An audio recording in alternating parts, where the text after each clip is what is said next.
Mistä sä löydät aina? Niin, mutta en mä ihan pikkupoikien päälle käy.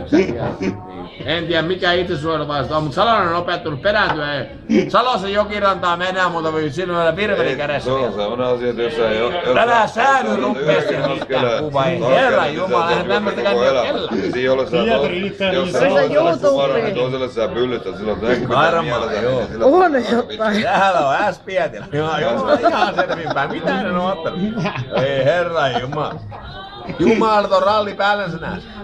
Se on niinku oikein kauhea ralli, eiks jumalaton pappa Tuppinen äsken kauhea ralli! Pekko aikamiespoika, muistatteko te aikana? Mä olin silloin joskus niinku ihan... Oliko sä jonkun vorko? Ei jumala, koko ajan minuutit välein. Mulla on ihan, tiedätkö sä, ei vittu, eihän muuten pärjäs millään, jos ei orkku ei tullut koko ajan. Ei herra jumala sen. Mä oon aina ihmetellyt mitään perusteella. Kiipulla ei tommosia hommia tehdä ollenkaan, se on sen verran mettässä, että jumala ei vaan muuta kuin kossu. Mies, mikä puhuu itselleen orku.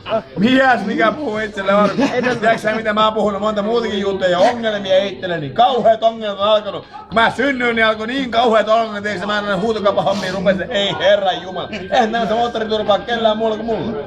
Kerran avaa suusin, taas oot saatana, ei vittu vaikka mihin on joutunut. Vai mitä sanoo Markku? Mihin ongelmiin ollaan jouduttu? Kerro sä! Ei voi muuta sanoa kuin Kerrankin oltiin Nellalla saatana 4 päivää. Mä menin Veneestilalle, menin mukaan Markku morjesti, Tuukko kyyti. 4 päivää vittu heräsin sieltä saatana Portaanjoelta Nellan lattialta saatana. Ei jumalauta, kaljat oli loppunut tiiäksä ja ei vittu joku kauheen nainen meillä ei veneeseen mahtunut. Siitä kun sä oot tänne pohjaan verkkoon. Niin no, mä oon Naista syyttäkö vaan menee. Juu, ja sitten mä heitin, ja sitten mä heitin virveliä, ja tiiäksä niin tuli hauki. Jumal, 100-grammanen hauki, nimeseksi sä. Ja ahvenia tuli koko ajan, ei se naista saatu mihinkään menemään. Sä tarjosit kaikille kesämökeille niitä ja sun muuta, mutta ei ketään huolinnut. Markku sanoo vielä, mikä ihme.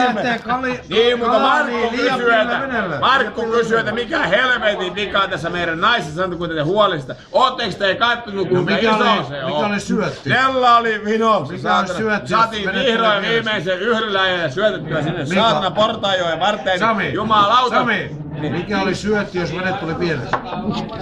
No, me oli semmosia 4 metrin tonnikalanpaloja ja vähän sieltä perseestäkin napattiin pari semmoista niinku kinkunpalaa, mutta hyvin kävi hauki pyydyksen. Aivan. Kato siellä vielä, tää on kännivilmiä, tää on parhaimmillaan.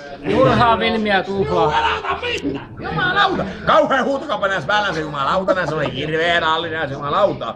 Mä myin eilen 3,5 tuntia paskaa, saatana, tiiäksä, ihan oikeesti. Kaikki osti. Ne haki niitä oikein, taputti mulle oikein.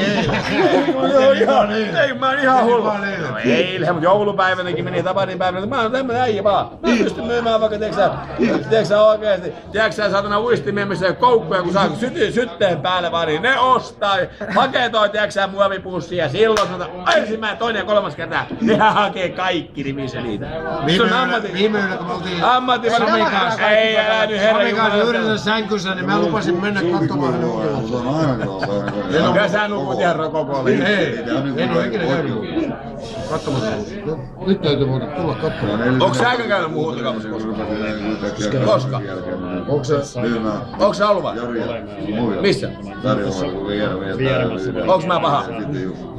Mä myyn aika herkästi ei tavaraa, eiks mun? Sillä että yhteinen saattelet, tiiäksä, jos tulee semmosella päällä sinne, että ei osta mitään, niin tiiäksä, silloin mä näen, että mulla on semmonen ihmeellinen vaisto, tiiäksä, jos toi kaveri on tullut sillä päällä, että ei osta yhtään mitään. Hetken päästä kun se lähtee, niin on perkele moottorikelka keskellä kesää, ja perkele potkukelkat ja kaikki semmoset vehkeet, mitä se ei ikinä halunnut. Mä osaan yllättää kyllä. Mä ihmettelen, että Singerin poljittavat ompelukat.